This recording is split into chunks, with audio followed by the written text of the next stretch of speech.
Good morning. आज अपना topic रहेगा लघु बीजाणु या परागकण की संरचना। लघु बीजाणु के बारे में हमने कल पढ़ा था, चतुष्क के बारे में। लघु बीजाणु चतुष्क, तो लघु बीजाणु चतुष्क है वो आपस में किसके द्वारा जुड़े रहते थे? केलोस परत के द्वारा, और टेपिटम के द्वारा स्रावित केलेज एंजाइम है उसको विघटित करने के कारण चारों लघु बीजाणु अलग अलग हो जाते। अब लघु बीजाणु या परागकण की संरचना देखें तो लघु बीजाणु क्या होती है? नर युग्मोद्भिद की। लघु बीजाणु या परागकण क्या है? लघु बीजाणु या परागकण, तो नर युग्मोद्भिद की प्रारंभिक अवस्था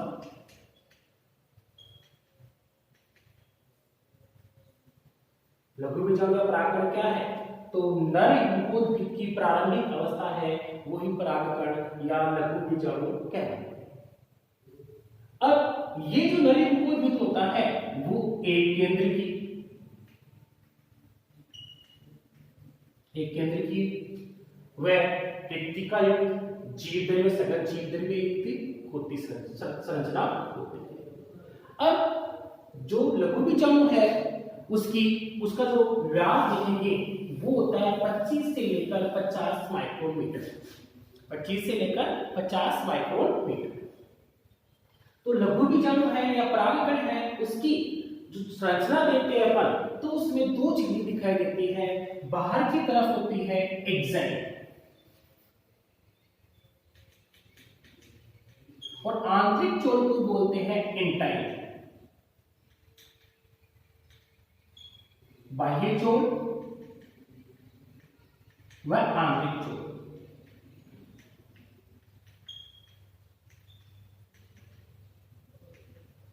एक्साइल और एंटाइल।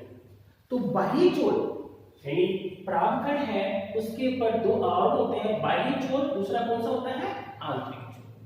तो बाह्य छोर और आंतरिक छोर उनके बारे में अपन अध्ययन करेंगे। तो सबसे बाहर की तरफ परागकण के सबसे बाहर की परत है वो क्या कहलाती है? बाह्य छोर कहलाती है। ये इस बाह्य छोर पर विशेष प्रकार का रासायनिक पदार्थ पाया जाता है। रासायनिक पदार्थ पाया जाता है। इस रासायनिक पदार्थ को क्या कहते हैं? स्पोरोपोलेनिन।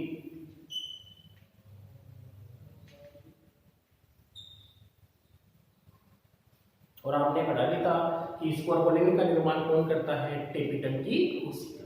तो टेपिटम की कोशिका द्वारा स्रावित स्पोरोपोलेनिन है वो परागकण की बाहर की सतह पर पाया जाता है। कौन सी परत पाया जाता है? बाह्य छोर में। तो बाह्य छोर में रासायनिक पदार्थ पाया जाता है जिसे क्या कहते हैं? स्पोरोपोलेनिन। ये अपघटित नहीं होता है, यानी इसका जैविक अपघटन नहीं होता है। अपघटन नहीं होने के कारण ये क्या रहता है? जीवाश्म के रूप में सुरक्षित रहता है।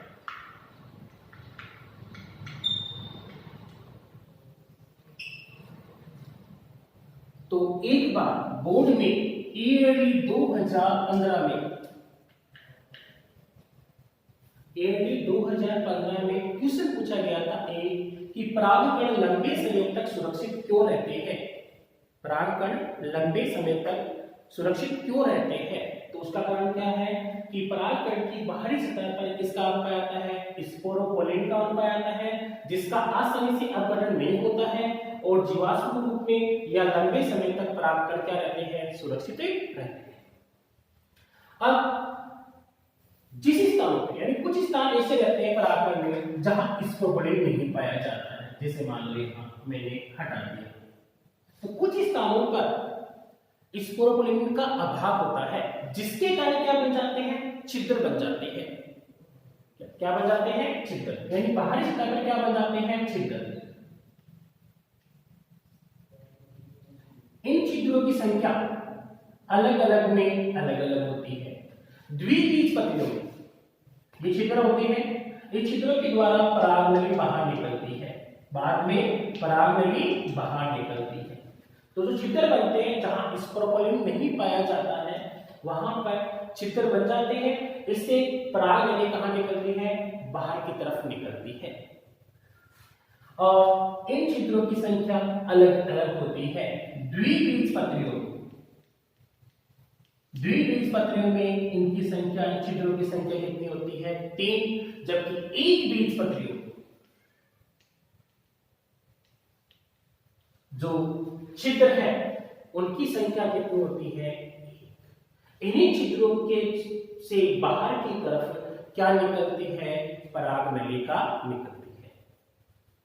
तो ये तो हुई बाहर की एक जेल। तो एक जेल मुख्य किससे बने, स्प्रोपोलिन किससे बनी होती है, स्प्रोपोलिन से। दूसरा परत जो आंतरिक परत है वो परत कौन सी है, इंटाइन, जिसको क्या कहते हैं, अंतःचोल। आंतरिक परत को क्या बोलते हैं, अंतःचोल। ये पार्ट है वो हो गया अंतःचोल। तो ये अंतःचोल किससे बना होता है, सेलुलोज और पेक्टिन का बना। दोनों में डिफरेंस हो गया। बाह्य चोल है उस पे किसका पाया जाता है, स्प्रोपोलिन का, जबकि आंतरिक चोल है वो किससे बना रहता है, सेलुलोज और किसका बना होता है, पेक्टिन का बना हुआ होता है। और इसके अंदर केंद्रक पाया जाता है और सघन जीजवे पाया जाता है और क्या पाई जाती है, रेक्टिका। इस प्रकार से लघु बीजाणु की मुख्य संरचना इस प्रकार से। तो दो परत है, आसान से दो परत हो गई दोनों के।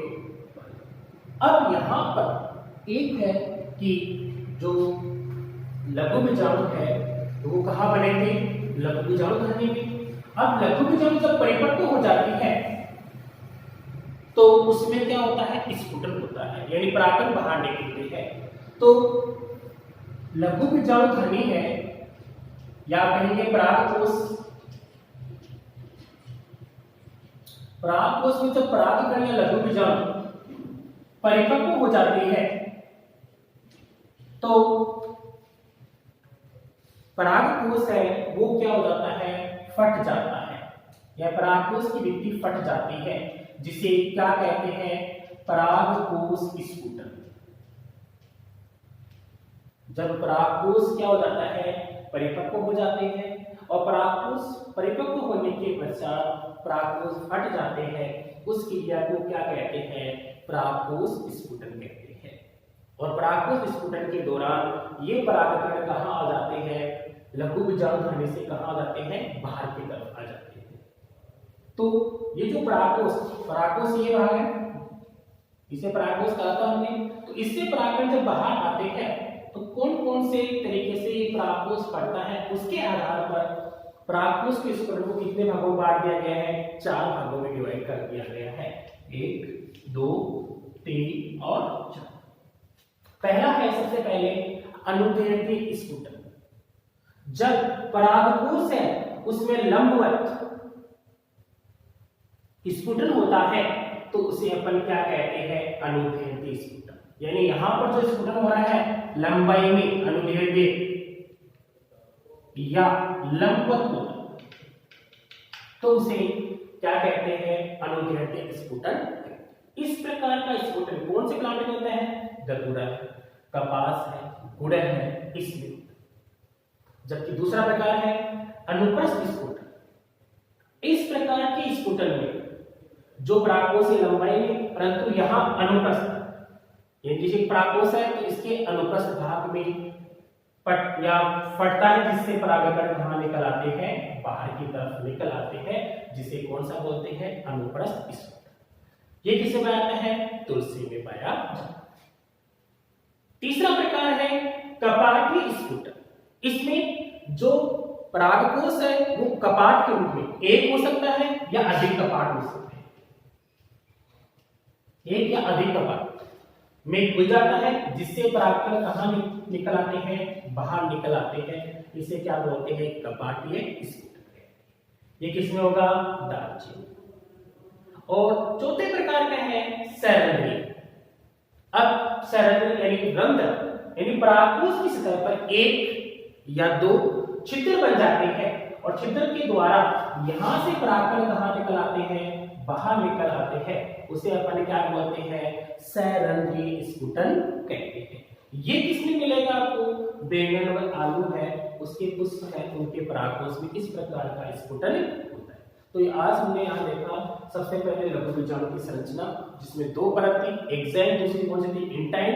एक्सैन है वो किससे बनी थी, स्पोरोपोलेमिन से बनी हुई है, जबकि इंटाइन है वो परत किससे बनी थी, सेलुलोज और पेक्टिन से। बाहरी परत है उस पे स्पोरोपोलेमिन होने के कारण जैविक अपघटन नहीं होता है और लंबे समय तक क्या रहता है, सुरक्षित।